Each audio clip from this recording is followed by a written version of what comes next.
So now they've added the word origin and then just put it like ancient times, a long time ago, instead of what the real Bible says, from everlasting. You say, oh, well, it doesn't really affect doctrine. It just makes it a little easier to understand. Well, look, I got something that's real easy for you to understand, my friend. In fact, I'm going to start preaching out of it. It's a book. It's by Dr. Seuss. It's called Hop on Pop. No, don't hop on pop. All ball. We all play ball. All fall wall. We all fell off the wall. Pat sat on a hat. No, Pat, no, don't sit on that. Now look, who understood everything I just said? But does that make it God's Word? You know what I mean? Oh, it's just got to be easy. You know, instead of making the Bible as dumb as you are, why don't we make you smarter so that you can read the Bible? Right? Instead of just this is what we want, a bunch of dumb people coming to tell us, Pastor, what to believe. You know all. We need the dumbed down version. You read the Greek and Hebrew. Tell us what it means. A bunch of mindless robots come to church, dumbed down. Oh, you're too dumb to understand. Let me give you the NIV. Dumb dummy. Yeah, it's true. When I was a teenager, I brought the King James to these NIV churches.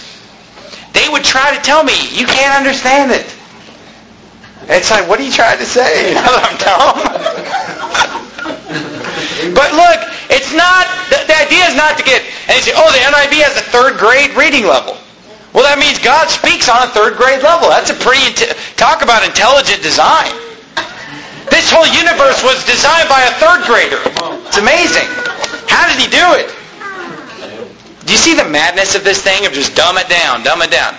My children understand. Your children, if they come to church and read it from you, they understand the Bible.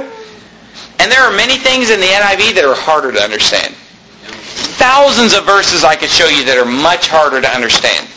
Like, just there's a list. You should check this out on the internet. And I've looked it up in the NIV. There's a list of hard words in the NIV, easy word in the King James. Who's ever seen that list? You know what I'm talking about?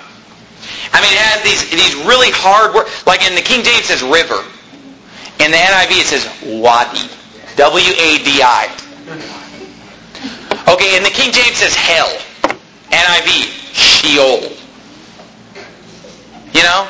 What the Sheol? You know what I mean? It's like, you know, and then you look at these other words, it'll be like, in the King James it says like lieutenant. You know, and I don't know, it had some other weird word in the NIV. What was it? Satrap. Yeah, satrap. And it's funny because the NIV says satrap. The New American Standard says satrap. You know, all these new versions all say satrap. You guys put satrap? That's what I put. It's like, you think that they just independently came up with the word satrap? And then the Bible used the really hard word lieutenant.